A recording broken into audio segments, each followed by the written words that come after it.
first day in review for PAX East. We did this last year for the first time, and of course this is PAX East 2017, and he's with me again.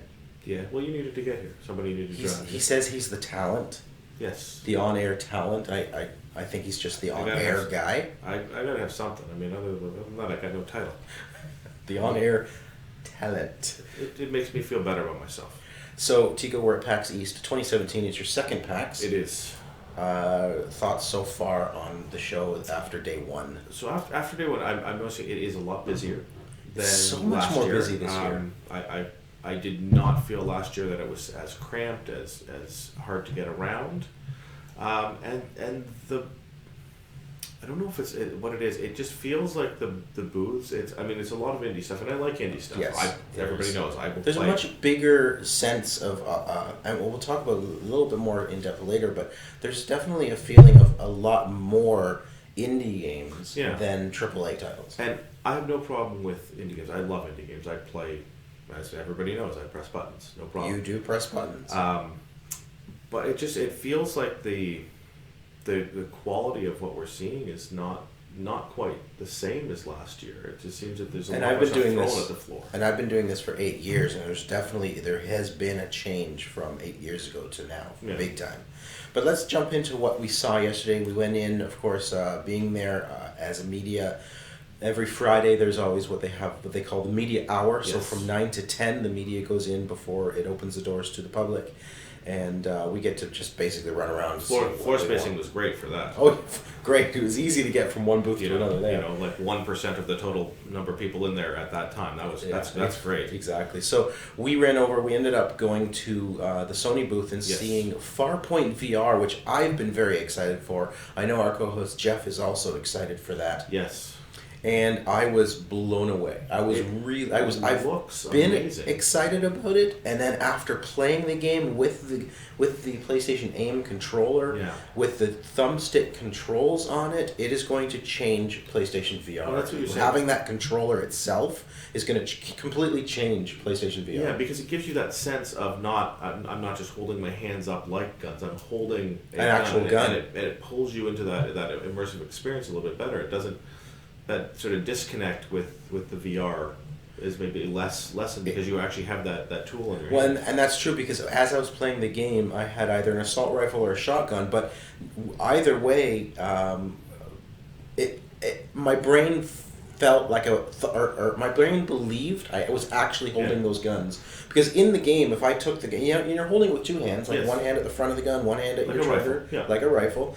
And if I twisted the gun in the game, or in real life, it was twisting it in the game. And the biggest thing that blew me away, now Farpoint is a first-person shooter, and you walk by using the front thumb pad on the controller, or the thumbstick.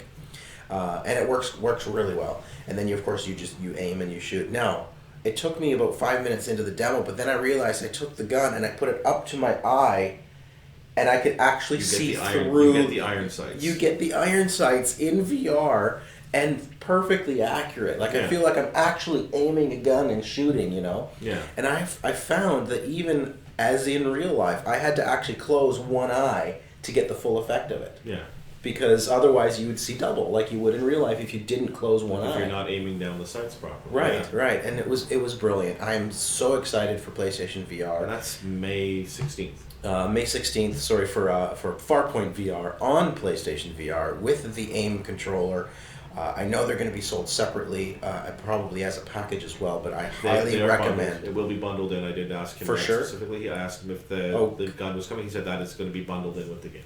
But you can play the game without it, so I'm wondering if they're going to also sell the game without They may release it separately. Yeah. He seemed to indicate that at launch it's going to come out with the AIM gun. Super fun. Multiplayer will come later. Multiplayer is not co-op campaign, but it is co-op sort of horde mode. It's going to be maps, horde mode. You're working together to take care of it's horde mode. It's not campaign. So the campaign is single player only. The multiplayer co-op will be horde mode. Up to four players. Online only, obviously. Yes, clearly you're not hooking up VR. Four PlayStation VRs to your That's PlayStation. Right. You're all running around your living room bumping into each other. Yeah. Next we went and saw Conan Exiles, which is a game I've heard lots about. I have never actually seen it. We jumped in. It's a nice looking game. It's a nice looking game. It's a survival, kind of like think of Ark, but in the Conan universe. Very, very true to the Conan universe. Yeah, some interesting settings that you can have in that game. Your maximum nudity toggle. That's yes. So it is like Ark. If you die, for example, you end up back at your last bedroll or wherever you slept last, but you've lost everything. Lost all your stuff, so you have to You're venture naked. back. Naked. You are naked. If you have maximum nudity on, you will be completely naked. And you have to venture back to wherever you died to recover your stuff. Or start again, basically. Now I believe you can if you die, the stuff that's on you. Because it's one of those, you can build a stronghold. Oh, you can build a castle. Store things. And you can store your stuff in there as well. So maybe don't carry everything you own. Now personally, I don't I like to jump into these games and experience them, but I don't spend a lot of time in games that essentially don't lead me, don't tell me what I need to do. Where your goal is just to not die. I mean, that's the only goal. That's like playing a Mario Brothers game and just standing at the beginning because nothing's going to happen. Yeah, so I have to stand here forever. I'm not going to die. I like to have that goal. I like to have a quest system. Right. I like to have. What do I need to do? What am I doing next? I don't want to open up a map and just say, okay, what now? Yeah. Now he did mention they are going to be adding a quest system and a dungeon system. Not quite implemented yet, though. Yes, the dungeons will have bosses at the end with major loot, that sort of thing. So. That's Conan Exiles. It looks great if you're into the Ark style survival, and it looks really good. Out on Steam Early Access now, and he said third quarter coming to Xbox Preview as well. Yes. Next, we stumbled upon LucidSound, and I've heard some things about these. They're about a year old now. Beautiful headphones. We go into a little bit more detail of the LS30 and the LS40 headsets on our YouTube channel. We did an unboxing last night. Reviewed this to check them out. Absolutely incredible sounding headphones. Great really headphones. Comfortable. So check out that unboxing for more on the LS30 and the LS40 from LucidSound. What else did we see? Final Fantasy 15. Yes, we had a private in-room meeting with Square Enix. With Square Enix, yeah, we got to play a few games at Square Enix like Nier Automata. Yeah, this isn't Canarium. This is Final Fantasy. Look, the text is wrong, Tico. I know that. I just pointed at that for you. Can I see if he's going to do this on the fly? I am going to do it on the fly. So I am a big fan of Final Fantasy 15.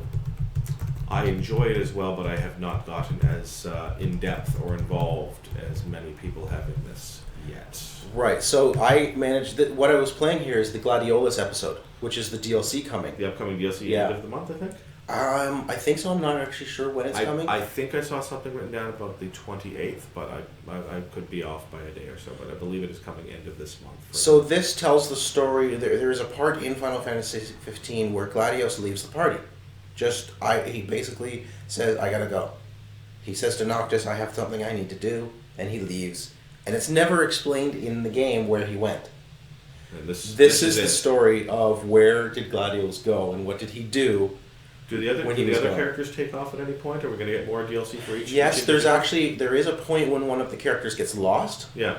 So I have a feeling that's when his episode will happen. Okay. As for their third one, I'm not sure. There was no area where he kind of left the party at all, so I'm not sure what they're going to do for the third character. So they let you play the first 30 minutes? 30 minutes. I played about 30 minutes of Gladiolus. It's Final Fantasy 15 with Gladio. And what were your thoughts on playing as a different main character? Still felt the same. The only difference was you didn't have some of the powers that Noctis has. Okay. Right, but you're still playing the same. It hampered the experience. Or I don't think so, because everybody has these special powers that Noctis can command them to do. Yeah. Once you build up enough energy, I guess I can't remember what they're called. At the moment, it's been like a month since I played the game, or almost 2 months now. Yeah. But it's still here. So he has that big, huge arc swing of his huge sword. Heavy weapons. And that's still there. Once you build up that meter, you can unleash those abilities. The one thing I really loved when I watched you play was when he ripped up a pillar. Yes. He has the ability to pick up a stone pillar, because Gladiolus is the strong one. Yeah. He picks up the pillar and starts swinging it like a weapon, and it knocks down even big enemies. Yeah. And it's like, what? Okay, yeah, that's kind of that cool. was kind of a neat thing. So you do have like a few extra powers that you wouldn't have. Yeah, you don't have in normal game, exactly. So I mean, it's fun. I don't know how long it's going to be. It could just maybe be a couple of hours. I'm not actually sure how long. Yeah, I mean, they gave us half an hour, which I'm guessing there's some big spoilery part that we weren't supposed to see at basically half hour, which is why we got tapped out at that point. But it's also tough. It's a tough game. Yeah. You know, I found after about a half an hour, it was getting tougher, and it was kind of perfect timing. I died, ran out of Phoenix Downs, and I thought, okay, well, that was my 30 minutes. So I'm looking forward to it coming out for the full game. We also got to play Nier Automata or Automata. I don't know how to pronounce that, but no, we should have looked a bit more closely. But the new game comes out on the 17th on Steam. It was 17th on Steam. It's on PlayStation now. Sorry, it's on PlayStation currently, not on PlayStation Now. Right. Different thing. It has been released on the PlayStation 4. Yes.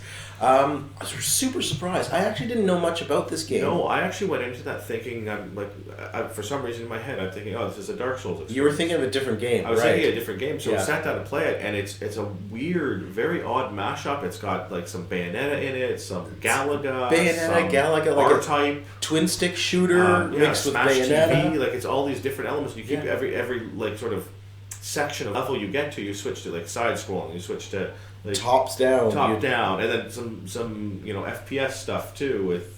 Yeah, I mean, and then there's you've got your character, and she's got this robot that follows her, and the robot's like the Galaga thing. It's just firing wherever you aim, and then you can hold down another button where she's using swords to defeat your enemies. Yeah. So you got this combination of melee combat with this like Galaga R-type style twin stick shooter. Yeah, it was epic though. It was epic. Yeah, like there's some massive boss. The first boss you come to, like, it just reminded me of something the size of, say, Shadow of Colossus, sort like of. Shadow of Colossus. I was thinking because it was robotic, right? Yes. So it reminded me of like Devastator, Transformer. Yeah. Just this massive, Mecha huge Godzilla. mecha. Yeah, exactly. But I was really impressed with the Nier Automata. I liked it as well. I mean, I would have liked to probably see a little bit more color in it because it had that sort of brownish grayscale to the whole game. But I mean, it was a beautiful game. It's sort of depressing. Yeah. Color scheme.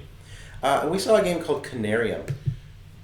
Yes. The text is changing here, Chico. What's going on with the text here today? I think that, again, as just talent, I have no control over how that works. So while you talk about Canarium, I'm going to change the text. How about that? So Canarium live recording is a game.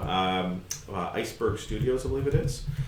It is set in an H.P. Lovecraft universe. It actually is set as a direct sequel to an H.P. Lovecraft 1931 H.P. Lovecraft novel at the Mountain of Madness. At the Mountain of Madness, So this is direct sequel. Direct sequel. Yeah. So if you've read that book, and if you haven't, I mean, it's H.P. Lovecraft, give it a read. It's probably pretty good. This is set immediately after the events in that book. You are visiting the same. I guess it's a military Arctic military base or something like that. You visit right after the events that happen in the book, and so you're going through and I guess uncovering what happened there. So the whole Lovecraft, Cthulhu, supernatural sort of. So at the beginning of the game, you touch this object and it just teleports you. Boom! You're in this underground cavern. You're like, where am I? What's going on? Yeah. You end up picking up this light device that things kind of. There's growth down there, and if you hold up this light, it makes it retract so you can get through. So like it's puzzle based, like first person view, puzzle based exploration. Now I'm told there is combat. But the demo they gave us, about 10 minutes, has no combat in it, so I didn't get any idea of what the combat was. You come across an axe to begin with, so you use that to chop down some ice, to chop through some rocks. Yeah, so I'm for assuming some of the puzzles. You're going to use to solve the puzzles. And because you have to select the axe in it from a list of the axe is the only thing you had as an option to select, but obviously you had a whole bunch of inventory bars that you're going to be able to get at some point. Right. It was interesting. It's pretty. I mean, I know he said they're working on controller support for this. This is a PC title now. They are looking at consoles. Yeah. This is the type of game I think I would enjoy on a console. Much better, more, like with a controller. With a controller rather than mouse and keyboard. But I love the H.P. Lovecraft universe. I stuff. do too. I really enjoy the stories and the way it sort of is put together. And so this is I think would be a fun game to sort of just play through. There's because you finished the demo and you got, I think, Haunted was your rating. Yeah, but I don't know if that was the same for everybody, because it's sort of it was very guided. Yeah. Demo. I mean, the gentleman who was beside me didn't really let me discover things on my own. He said, "No, go do that. No, go here. Yeah. Go check that." I was like, "Well, let me discover on my own." But I mean, with most H.P. Lovecraft stuff, like you see, I'm hoping there's some sort of a sanity. You're right. Meter me too. In that or something, depending on how you complete the levels, it will affect your sanity. So we'll have to take a look at this one. Yeah. Hopefully on console at some point. Absolutely, soon. And that's a game called Canarium. That was Iceberg Interactive, I believe. Iceberg Interactive, yeah. And then one of the big standout games for me yesterday is a game called Elex. Yes, this is THQ Nordic. Yeah, this is imagine. It's like a Fallout in a sci-fi fantasy universe. Yeah, so post-apocalyptic thing, but a pretty post-apocalyptic. Very, very pretty. Along the lines of like the way I like to see post-apocalyptic. For example, Horizon Zero Dawn is very lush with life. Yes. And, at least my biggest complaint about things like Fallout is everything's still dead, even like 200 years later. Yeah, right? I like the idea of these when. Yes, people died off. If people die off, all of the nice things in nature are going to come back. They're going to come back. Yeah, nature is the first thing that's going to take over. We stop knocking it down. Right. So I played through this. It feels good. I was playing with a controller. Yeah. And you can fly. Well, you can hover. You get a jetpack on you. It's like a boost. Yeah. So you can boost up if you need to get to higher level areas. And he actually guided me to this really amazing looking rock troll. Yeah. Like the design of this world is great. Like, I mean, look how lush this game is. It's beautiful looking, and this is still early. This game, right? This is like alpha. This is an alpha. This is also planning for a console release as well as PC. What I love about this is because it's sort of set in this universe where like magic came down. Elex is the magical element in the world. It came down and sort of transformed the world. So you have your elements of your post-apocalyptic modern world. So you have your rocket launcher here. You're fighting a rock troll with a rocket launcher, but you have your flaming sword or the chainsaw sword. Yeah, so you have that sort of steampunk. Yeah. That technology meets fantasy. Thing, which I absolutely love when they do that sort of thing. It's like when they mix the sci-fi with. Like even like Firefly sci-fi with a western, right? It's a thing where they're mixing your fantasy, your like trolls, and your automatic weapons. Yeah. Really, really, really enjoyed this. Really nice surprise. It's a beautiful looking game. Yes. And it's still early access. Like they're in alpha right now. Yeah. Like it did look. The controls looked a little jumpy. Well, some of the things that need to work on, for example, is the combat system. So the combat I found, if I went to fight a monster, and my swing was so slow that by the time I got to try to attack them, they would attack me, knock me back, and then keep hitting me, and I was on the ground and couldn't fight back. No recovery for the knockback. Right. Which it was still fun game. I mean, you still managed to beat those enemies. I think you until the end. Till the end when I got ganked. Yeah, you decided to attack one monster that was outside of a house, not realizing that 20 of his friends were just inside the house. Right. So that's a game called Elex. Really, really like that. Now let's finish this off with some thoughts. Of overall in general. We mentioned earlier there was a lot of indie titles, and we saw this one game called Loot Rascals. At a booth at the Sony booth. This is at the Sony booth. So this is one of Sony's their support of indie titles. So they had this title here. It was odd. Well, first of all, it was really, really odd. But second of all, we had an appointment to see this, and no one was there to talk to us. Right. and tell us what this game is. So we're left to figure it out, and it just honestly, it was not a self-explanatory game. I mean, we both tried this, when we played it. It's not that we couldn't figure out the controls. We figured out what you're supposed to do, but we couldn't figure out why. We didn't figure out. It just wasn't fun. I will say that it was not fun to me. Like it did not. Like I didn't get a sense of that this is something that. And I press buttons a lot. Yeah. And if this popped up on the Xbox store and they had an easy 1,000 achievements for it, it's like a hex tactics game, but action tactics. It's not turn based. It's as you move, they're moving at the same time. You're kind of moving from one hex to another. Yeah, when you enter a hex with an enemy, you both attack. And it's just random like RPG style attacking. You get cards. You get cards to either break down for money, which you need to heal yourself, or to use as weapons or abilities. But it just seemed really silly, and I didn't get it. It's not even silly. Silly, I don't mind. It seemed odd. I did not love it. And I think the biggest thing for me with this is this was at a major booth, at the Sony booth. Yeah. And the fact that, regardless if we had an appointment or not, if a regular person walked up and played that, and there's nobody there to explain what's going on, that experience for that game is completely lost. Yeah, absolutely. Like, I mean, there was a reason why nobody was playing it when we walked up. I think it's because nobody was explaining what it was, and I think that's sort of like one of the things we sort of saw is there's a lot of games that require a lot of explanation and stuff like that on the floor, and I don't think that you're seeing that as much because you've got the indie mega booths and stuff like that where you don't have somebody stationed at each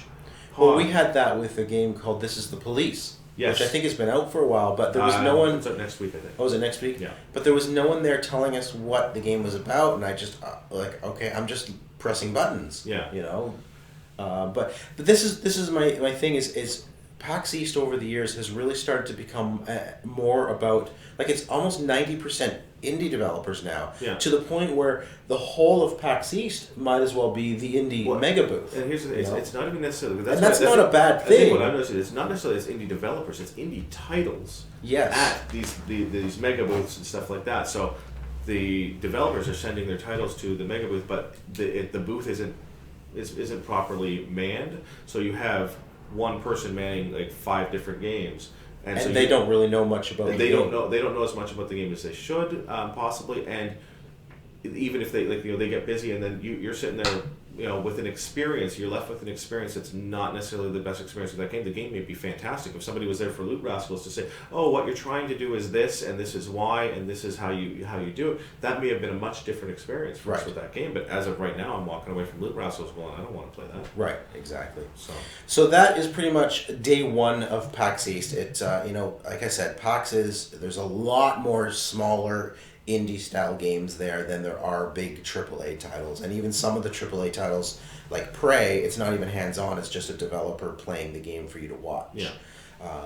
Which is although you're more interested in that now that you can become a coffee pot. I can become a coffee pot and roll around, or a space banana. Yes. So that's it for day one. Thank you everybody for tuning in to watch us. We're going to do another one later. This is actually the morning of day 2. We're going to be heading out very soon. We'll be back again tonight with our day 2 review. That's right. Yep. So thanks for watching. We'll be back. Production.